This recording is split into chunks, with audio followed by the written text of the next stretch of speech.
Admission ہو گیا ماشاء اللہ. Sindh medical college کے اندر.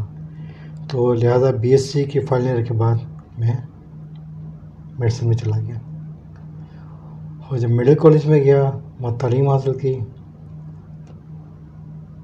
ڈے 1 سے میرے ذہن میں تھا کہ میں بڑا آگے اس تعلیم حاصل کر کے ایک ہارٹ سرجن بنوں گا. اچھا. اور اس کی اچیومنٹ کے لیے آبجیکٹیو کلیئر تھا میرا, چلتا رہا اور میں آج اس مقام میں پہنچ گیا ہوں. ماشاء اللہ. اس تمام ساری جدوجہد کے پیچھے میری والدین کی دعائیں بہت تھیں. میں جو کچھ ہوں اپنے والدین کی دعا ہوں. لیکن یہاں پر میں اپنی بڑی بہن کو نہیں بھولوں گا جس نے قدم قدم پہ میرا ساتھ دیا. وہ بھی ڈاکٹر بننا چاہتی تھی لیکن اس نے اپنی سارا فیوچر میرے پر لگایا. اس نے مجھے ڈاکٹر بن کے خوش ہوئی. اللہ تعالیٰ اس کو لمبی زندگی دے. آمین آمین. بے شک یہ تو ہوتا ہے کہ گھر والے جو بڑے ہوتے ہیں ان کی خواہش رہتی ہے. تو ماشاء اللہ. میری 5 بہنیں تھیں.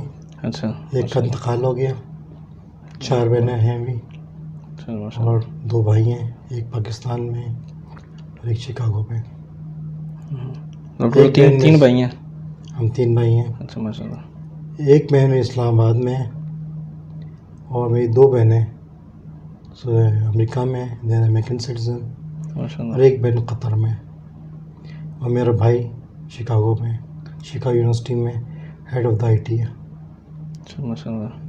تو یہ آپ کی تعلیمی بیک گراؤنڈ, تو آپ ساری تعلیم آپ کی پاکستان سے ہی ہے یہ ڈاکٹری کی؟ میری ساری تعلیم الحمدللہ پاکستان سے ہے. الحمد اور مجھے للہ. اس پہ بڑا کرو ہے. اچھا. میں آج کل جو کچھ بھی ہوں اپنے والدین کی دعا تو ہے, ساتھ ساتھ مجھے استاد بڑے اچھے ملے. ماشاء اللہ. جب میں ابتدائی زندگی میں تھا, جب ہاؤس جاب کر رہا تھا, تو ڈاکٹر احمد فواد جو یورولوجسٹ ہیں جی. ان کی تربیت میں گیا.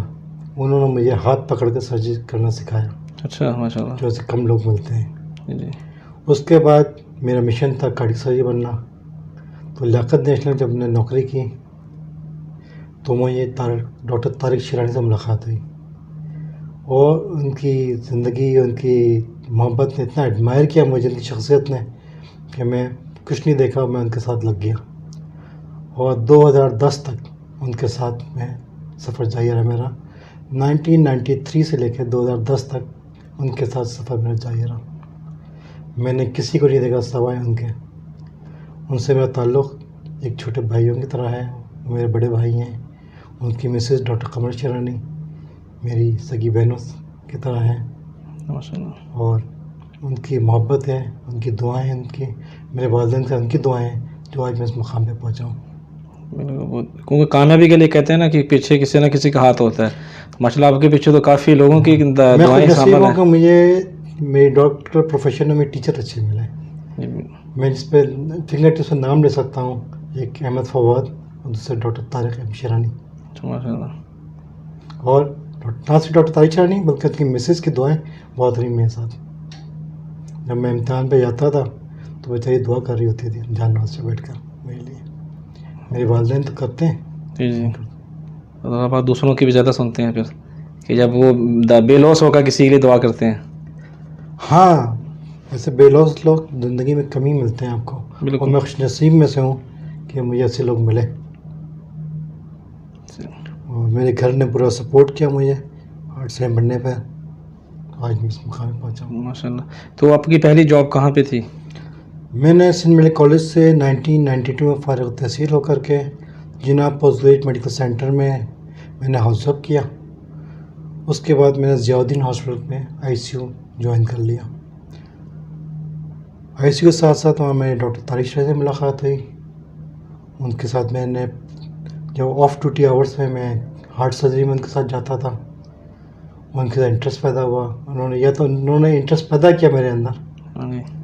پھر ضیاء الدین چھوڑ کر میں ساؤتھ افریقہ چلا گیا. اچھا. وہاں میرے ماموں رہتے ہیں ڈاکٹر سید سلمان ندوی صاحب, جو ہیڈ آف دا چانسلر تھے اسلامک ایجوکیشن کے, آرٹس فیکلٹی آف آرٹس کے تھے, ڈین تھے. اور انہوں نے وہاں پہ اسلامک اسٹڈیز کی بنیاد رکھی اور انہوں نے چلایا.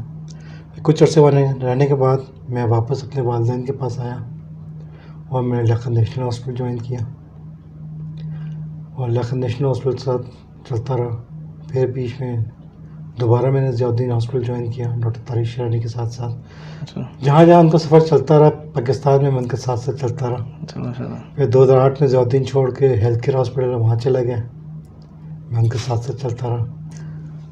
اور 2008 میں جب ضیاء الدین چھوڑ کے میں ہیلتھ کیئر ہاسپٹل گیا اور 2010 میں کچھ پولیٹیکل حالات ایسے ہو رہے تھے وہاں کے کہ میرا شہر میں رہنا مشکل ہو گیا تھا.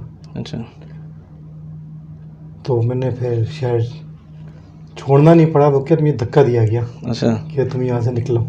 یہ گھر والوں کی طرف سے یا کہ پھر لوگ جو محبت کرتے ہیں آپ سے جی جی تو آپ کے بہتر مستقبل کی خاطر آپ کو پھر پش کرتے ہیں. جی یہ تو ہے. تو آپ پھر عمان میں کیسے آئے؟ میرے پاس 2 آپشن تھے, ایک سعودی عرب کا اور ایک عمان کا آپشن تھا. اچھا. سعودی عرب میں تنخواہ اچھی تھی, اسٹیٹس بھی اچھا تھا. اچھا. اور مجھے پرنس سلطان کارڈک سینٹر میں ملازمت نہیں تھی. پرنس سلطان کارڈک سینٹر ریاض کا دنیا کے ٹاپ رینکنگ ہاسپٹل میں سے تھا. جی جی. لیکن عمان سے بھی اپروچ تھی. میں سعودی میں رہ چکا ہوں, مزاج کو سمجھتا ہوں وہاں کے لوگوں کو. جی جی. تو میں نے کہا چلو عمان پاس جائز ہے, نیا کنٹری, نئی کنٹری جائز ہے. اور عمان جو ہے کراچی سے بہت قریب ہے, یہ بھی ہے, 1 گھنٹے کی فلائٹ ہے. جی. تو میں اپنے کنٹری سے دور نہیں رہ سکتا, یہ میں بھی اپنے کنٹری قریب رہنا چاہتا ہوں. جب جب ویکینڈ ہوا پاکستان چلے گئے. یہ تو ہے. وطن سے محبت جو ہے نا آپ کو ذرا عمان لے آئی. الحمدللہ وطن سے محبت لے کر آئی, یا لوگوں نے مجھے دھکا دیا کہ ملک سے باہر نکلو, ورنہ میری تو خواہش پاکستان میں رہنے کی ہے. آج بھی دل کرتا ہے کہ ساری چیز چھوڑ چھاڑ کے پاکستان چلا جاؤں, وہاں اپنے لوگ. دیکھیں جس ملک نے آپ کو نام عزت رتبہ دیا اس ملک کے بڑے قرض ہیں آپ کے اوپر. بالکل. اگر آپ سوچیں میری تعلیم کے اوپر اس قوم کے ٹیکس کے پیسے سے 12 لاکھ سے کم پیسے خرچ نہیں ہوں گے. میں نے کیا دیا؟ میں نے تو کچھ بھی نہیں دیا. تو آپ کی تعلیم گورنمنٹ ادارے سے ہے؟ میں سندھ میڈیکل کالج سے تعلیم کیا. تھا میڈیکل کالج گورنمنٹ ادارے میں ہوتا تھا. اچھا. تو میری قوم کا میرے ملک کا مجھ پر قرض ہے. اور یہی وجہ ہے کہ میں بھی جب بھی چھٹی پہ جاتا ہوں میں بھی جتنا ہو سکتا ہے میں اپنے پروفیشن کے حساب سے چیریٹی ورک کرتا ہوں. کبھی اسرا یونیورسٹی بھی جانا ہوا حیدرآباد میں, وہاں بھی چیریٹی ورک کیا کافی. اور جب زلزلہ آیا تھا میں اس وقت مانسیرا گیا تھا, 15-20 دن میں نے مانسیرا میں گزارا. وہاں پٹیل ہاسپٹل کی ٹیم جا رہی تھی, وہاں گیا. تو مانسیرا میں میں نے جو کچھ دیکھا,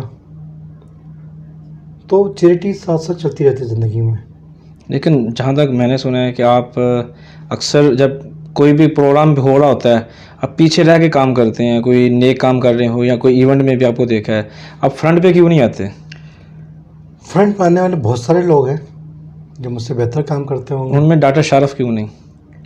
ڈاکٹر شارف کا کام جو ہے وہ فرنٹ پہ آنے کا کام نہیں ہوتا. ڈاکٹر شارف کا موسٹلی کام ہوتا ہے یونٹی, فیتھ اینڈ ڈسپلن. ماشاء اللہ. اور ڈسپلن فرنٹ سے نہیں ہوتا. جی. فرنٹ پہ سارے بیٹھے تو ڈسپلن میں بیٹھے ہوتے ہیں, پیچھے سے ڈسپلن آتا ہے. یہ تو صحیح ہے. اور یونٹی پیچھے سے آتی ہے کہ لائن آگے سے صحیح رہتی ہے, پیچھے لائن گڑبڑ ہوتی ہے. بات صحیح ہے. اور مجھے یقین ہوتا ہے کہ جو میں کر رہا ہوں اپنی پوری ڈیڈیکیشن کے ساتھ کر رہا ہوں. چلیے میں اب آگے چلتا ہوں. اس سے پہلے کہ مان کی بات کروں, میں تھوڑا سا کراچی سے جو کہ آپ کا تعلق ہے, تو آج ہم جو بیٹھے ہوئے ہیں 11 ستمبر کے حوالے سے, تو شہر قائد سے تعلق ہے, تو آپ قائد اعظم کے مزار کے حوالے سے, قائد اعظم کی شخصیت کے حوالے سے آپ کیا کہنا چاہتے ہیں؟ قائد اعظم کی شخصیت ایسی شخصیت ہے جو صدیوں میں پیدا ہوتی ہیں. بالکل. اور میں نہیں سمجھتا کہ اگر میں پچھلے اسٹڈی کر رہا ہوں حضور اکرم صلی اللہ علیہ وسلم کے بعد, خلفاء راشدین کے بعد زندگی میں مسلمانوں کی ہسٹری دیکھوں, تو مجھے قائد اعظم جیسی کزمیٹک پرسنالٹی نظر نہیں آتی. اچھا. میں تو اس دور میں نہیں تھا.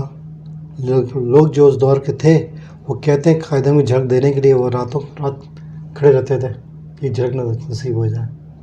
لیکن جو کتابیں پڑھا قائد اعظم کے بارے میں وہ پڑھائی اتنی اٹریکشن ہے اس پڑھنے میں. جب قائد اعظم کے بارے میں پڑھیں تو آپ کو دل چاہے گا کہ آپ بس صفحے پلٹتے رہیں اور پڑھتے جائیں.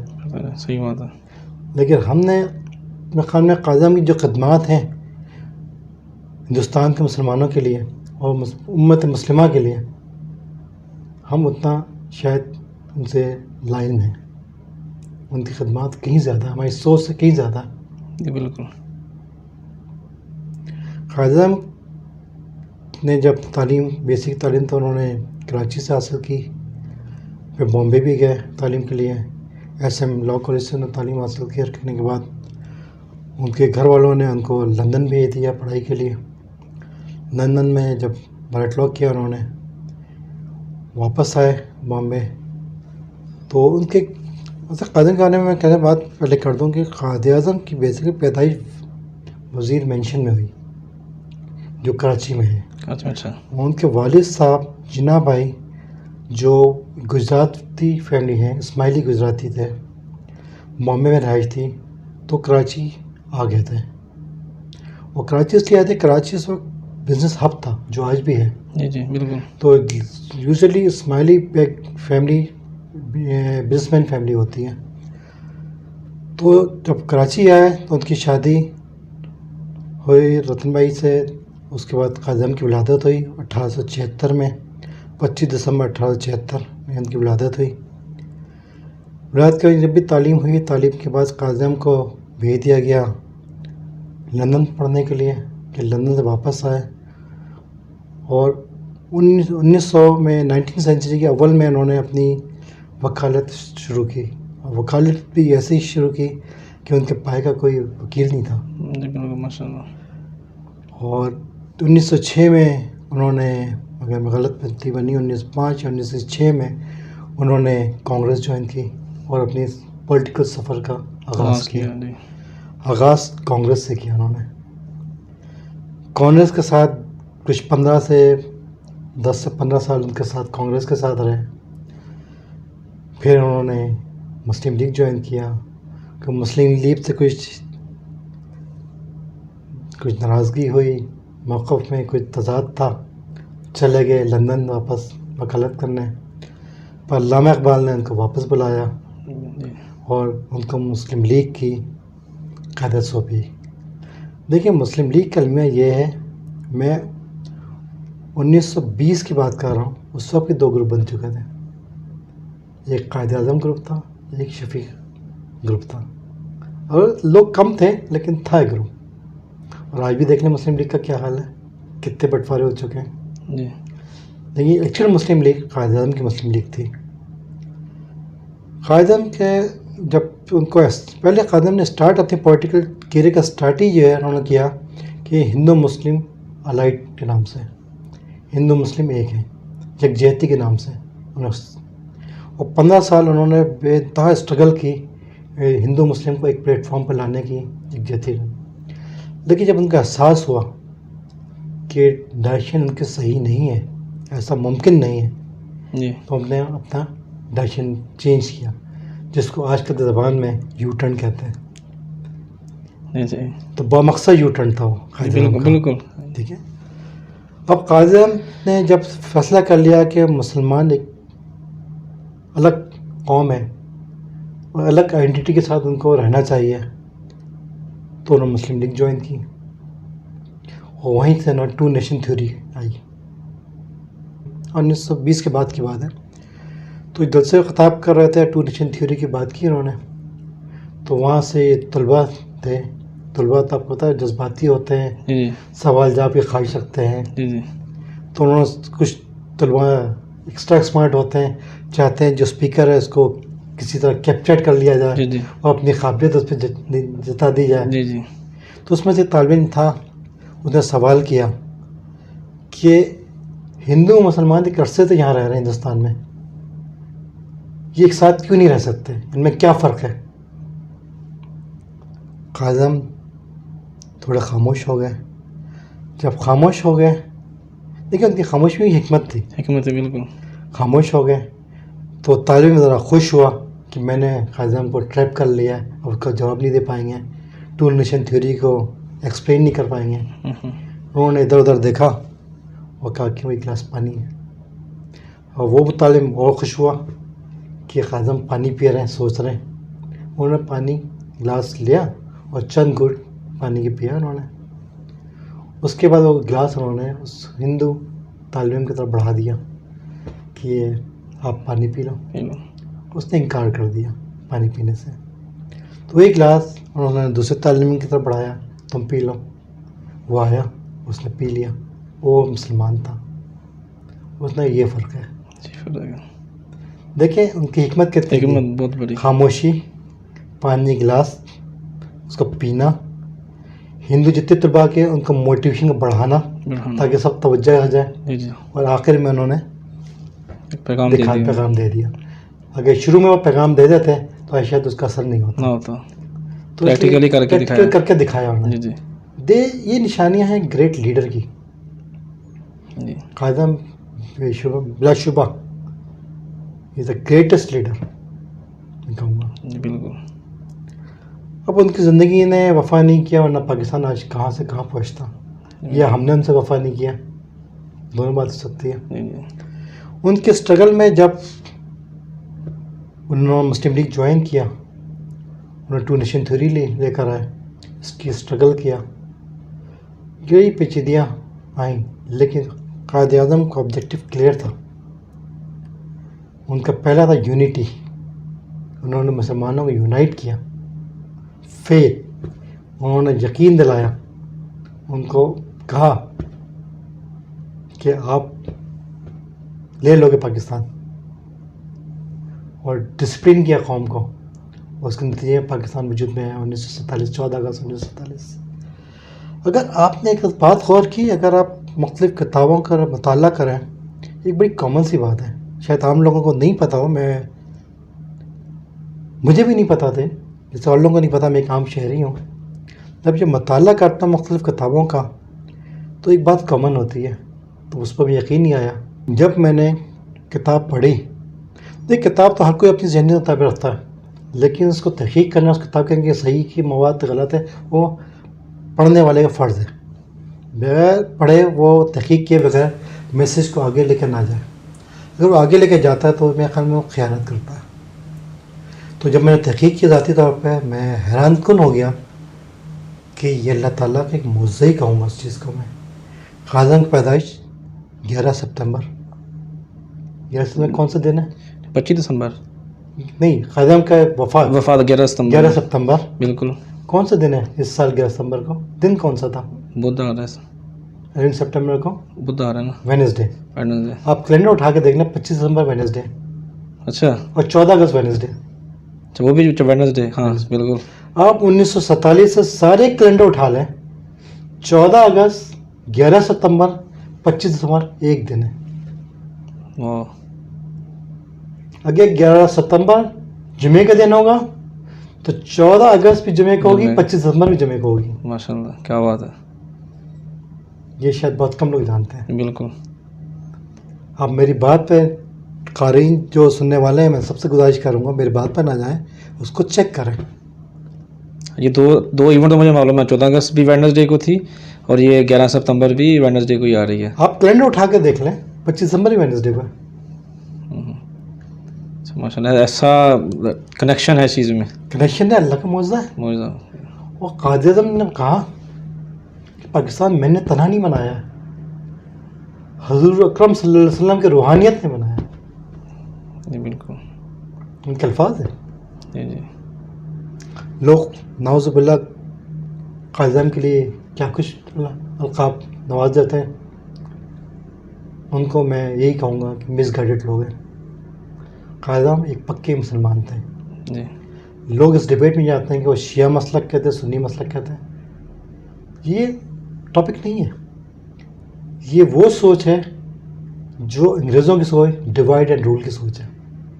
مسلمان کو اکٹھا دیکھنا نہیں چاہتا ہے. یار جو لا الہ الا اللہ محمد رسول اللہ پڑھتا مسلمان ہے. بالکل. اس میں تفرقہ کیوں پیدا کر رہے ہیں؟ حضور کے زمانے میں ایک مذہب تھا, کوئی شیعہ نہیں تھا, کوئی مسنی نہیں تھا. ایسے کوئی سے بہتر کوئی ذات ہے جس کا چیک کیا جائے؟ کوئی نہیں. تو ہم کیوں تفرقوں میں پڑ جاتے ہیں؟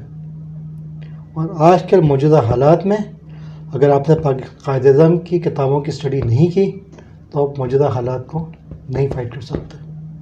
جب پاکستان بن گیا 14 اگست 1947 27 رمضان، ٹھیک ہے، اس دن پاکستان وجود میں آیا. اور جب پاکستان وجود میں آیا وہ ریپبلک پاکستان کے نام سے آیا. پاکستان جس کا نام چودھری ظہور الہی نے دیا، میں غلطی تو نہیں ہے. تو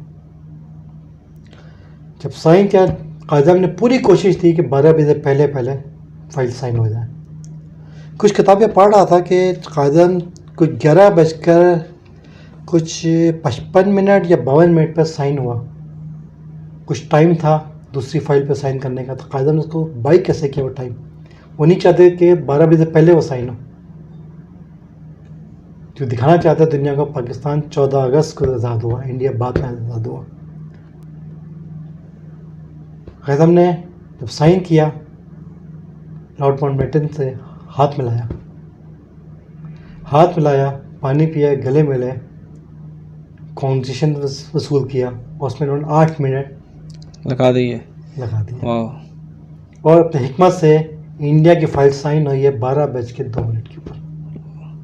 پاکستان آزاد ہوا. قائد اعظم کراچی تشریف لائے، پہلے گورنر جنرل پاکستان کے بنے. انہوں نے لیاقت علی خان کو پرائم منسٹر بنایا. لیاقت علی خان شہید سے بہتر کوئی کینڈیڈیٹ نہیں تھا پرائم منسٹر کے لیے، بنایا. اسمبلی بنی، کام شروع ہوا. قائد اعظم علیل ہوتے گئے. علیل تو پہلے سے تھے، انہوں نے اپنی بیماری بہت چھپا کے رکھی تھی. ان کو پتہ تھا کہ مجھے ٹی بی ہے، اگر یہ میں لیک آؤٹ کر دوں تو میں لوگ فورس کر کے لندن بھیج دیں گے علاج کے لیے، اور انگریز ڈیلے ٹیکٹکس اپنائیں گے اور پاکستان کو آزاد نہیں ہونے دیں گے. پاکستان میرے زندگی میں آزاد ہو سکتا ہے. قائد اعظم واحد شخص ہے جو پاکستان کو آزاد کر سکتے تھے، ہمیں پاکستان دے سکتے تھے. ان کے علاوہ کوئی ایسی شخصیت نہیں ہے، اور آج تک کوئی ایسی شخصیت نہیں ہے جو پاکستان کو دلا سکے.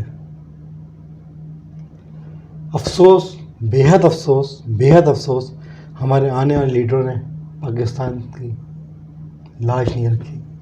قائد اعظم کے افکار تھے، اس پہ ہم نہیں چلے، بھٹک گئے. قائد اعظم کے پاکستان آزاد ہونے میرے خیال میں 14 اگست کے بعد ہی 2 یا 3 مہینے گزرے تھے، ہندوستان نے حملہ کر دیا کشمیر کے اوپر. اور اس زمانے کے جو ہمارے پاس کچھ ہتھیار بھی اتنے نہیں تھے، اکانومی کرائسس تھا، فوج بھی اتنی نہیں تھی ہمارے پاس. جو بھی کچھ فوج تھی، قائد اعظم نے حکم دیا سپہ سالار کو، آئی تھنک جنرل جوزف یا جنرل گریز، یاد نہیں ہے، جو بھی سپہ سالار تھا اس کو حکم دیا. اس نے آرگیومنٹ سے کام لیا قائد اعظم سے اور ڈیلے کیا. میں تو کہوں گا دانستہ طور پر ڈیلے کیا. ہندوستانی فوج کافی اندر آ گئی. اس دوران ان کو پتہ ہے کشمیر مسلمانوں کی آبادی زیادہ ہے. وہاں کے جو راجا تھا وہ دہلی گیا، اس نے پیکٹ سائن کر دیا دہلی سے کہ ہم ہندوستان کے ساتھ شامل ہونا چاہتے ہیں. اس دوران جب پریشر بڑھا قائد اعظم کا، پاکستانی فوج نے ریٹیلیٹ کیا، اور ریٹیلیٹ کرتے ہوئے اس حد تک چلے گئے کہ لداخ تک ہم پہنچ چکے تھے. پاکستانی فوج لداخ تک موجود تھی، اور یہ جنگ چلتی تو آج کشمیر پاکستان کا حصہ ہوتا. اس وقت گورنمنٹ آف انڈیا نے یہ فیصلہ کیا کہ ہمیں یہ چیز یونو میں لے کے جانا چاہیے، ورنہ ہم جنگ ہار جائیں گے. وہ یونو میں انڈیا لے کے گیا، پاکستان لے کے نہیں گیا. انڈیا یونو میں لے کے گیا، اور وہاں فیصلہ ہوا کہ کشمیر فیصلہ خود ارادیت سے ہوگا، ان کی ووٹنگ سے ہوگا. جو کشمیر کے لوگ چاہیں گے ان کے خواہش سے ہوگا فیصلہ. لیکن اس کے ایک ساتھ شرط لگا دی گئی. شرط کیا تھی کہ پاکستانی فوج وڈرا کی جائے. قائد اعظم کو یہ بات بالکل پسند نہیں تھی، وہ کبھی بھی اس میں شامل نہیں تھے. انہوں نے اپوز کیا، انہوں نے ہم فائٹ کریں گے. بات چلتی رہی، پھر قائد اعظم کا انتقال ہو گیا یا شہادت ہو گئی. مجھے پتہ ہے شہادت کرنے میں بہت سے لوگوں کو تکلیف ہوگی، لیکن اپنی بات میں ثابت کر دوں گا میں. ایک معمہ ہے کہ شہادت ہوئی تھی، وفات ہوئے تھے. جو بھی ہوا، لیاقت علی خان نے چارج سنبھالا. افسوس کے ساتھ کہنا پڑتا ہے لیاقت علی خان نے وہ پیکٹ سائن کر دیا، اور آج وہ لائن آف کنٹرول کے نام سے ہماری فوج وڈرا ہوئی. اب قائد اعظم کی شہادت کی جب بات کرتے ہیں، آخری ایام میں قائد اعظم کو کہا گیا آپ پرفضا مقام پہ چلے جائیں. ان کو زیارت بھیج دیا گیا.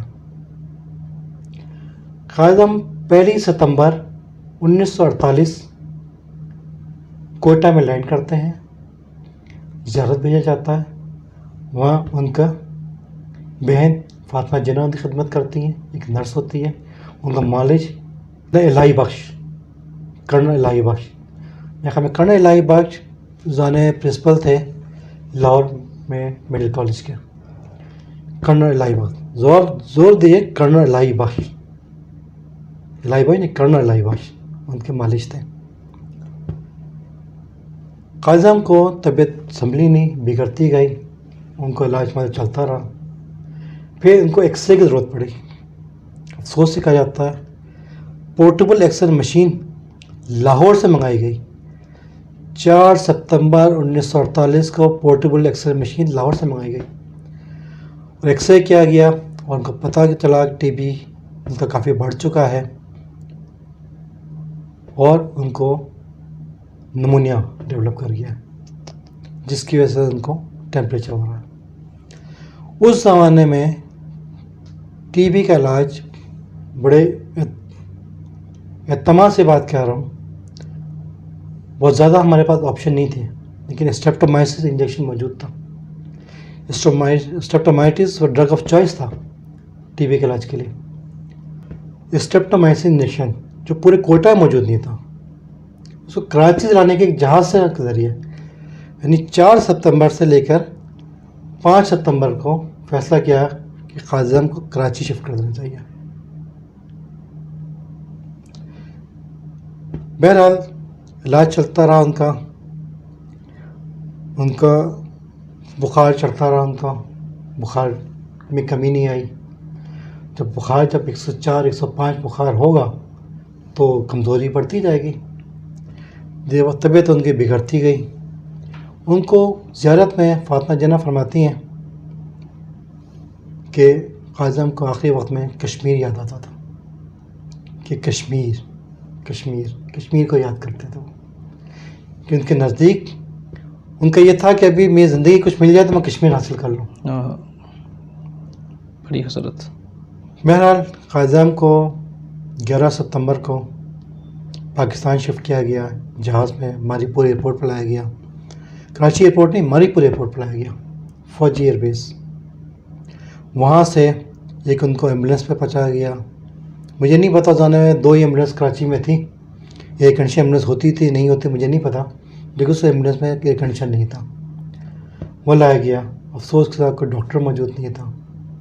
پھر جو ماری پور سے ان کو ماٹا پہلی جو آج کہلاتا ہے قائد اعظم گھر جو ہے گورنر جنرل ہاؤس، اس کے 2 راستے ہیں. ایک راستہ سمندر کے ساتھ چلتا ہے جو کو فش مارکیٹ ایریا ہے، تو وہاں سے لایا گیا. آپ کو پتہ ہے کہ اس مارکیٹ کے اندر ٹائم کنزیومنگ ہے، پھر بھی ان کو وہاں سے لایا گیا.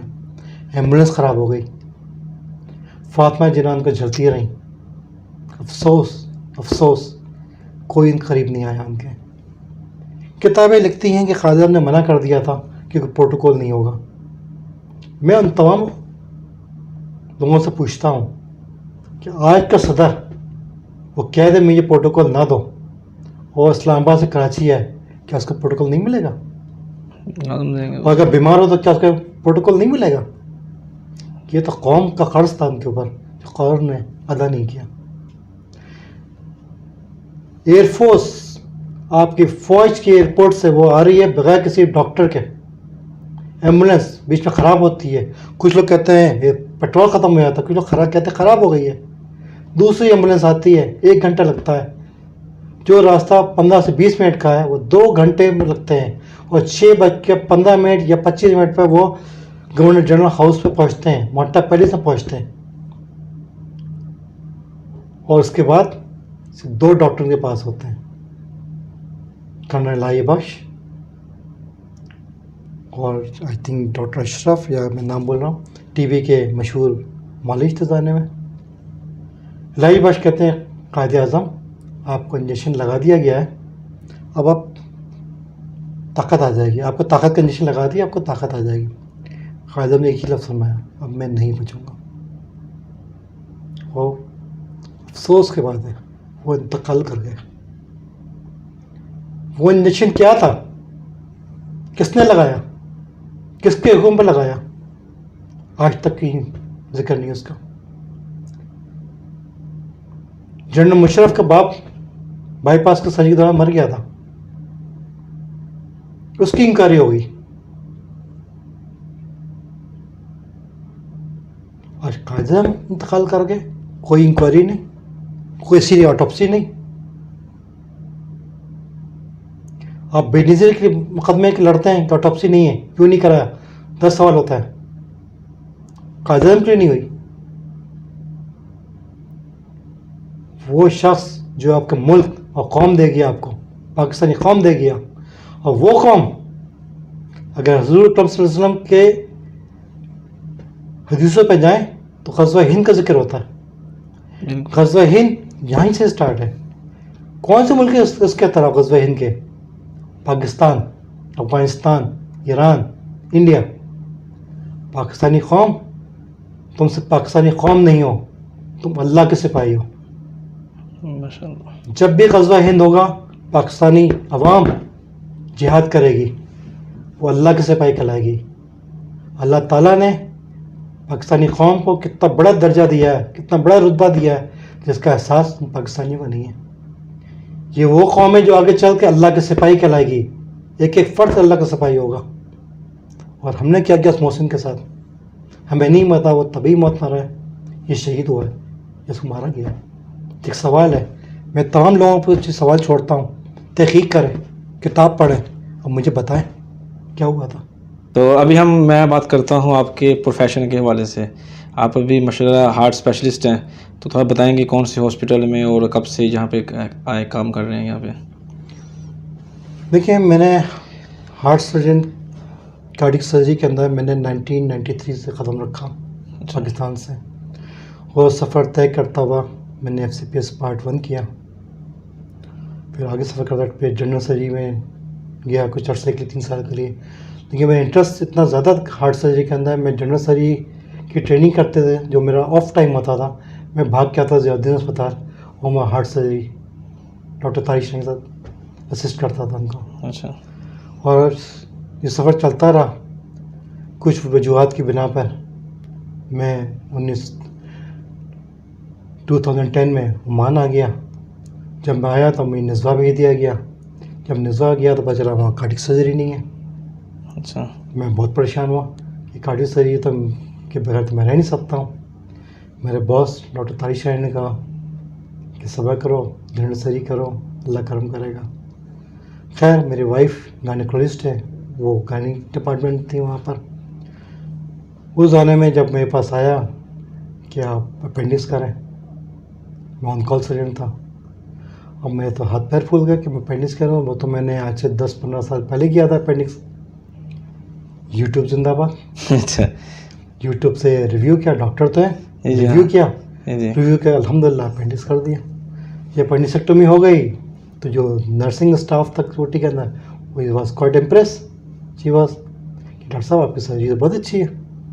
اور اس نے رپورٹ پیش کی کہ ڈاکٹر کی سرجری اچھی ہے. تم نے ڈائریکٹر نے بلایا کہ یار آپ تو کہتے ہیں آپ جنرل سرجری نہیں کی, آپ نے سرجری تو کرتے ہیں, ماشاء اللہ, carry on with general surgery. میں کہا نہیں, میں یہاں نہیں رکھوں گا. اسی دوران ایک روڈ ٹریفک ایکسیڈنٹ کا کیس آیا سلالہ سے. وہ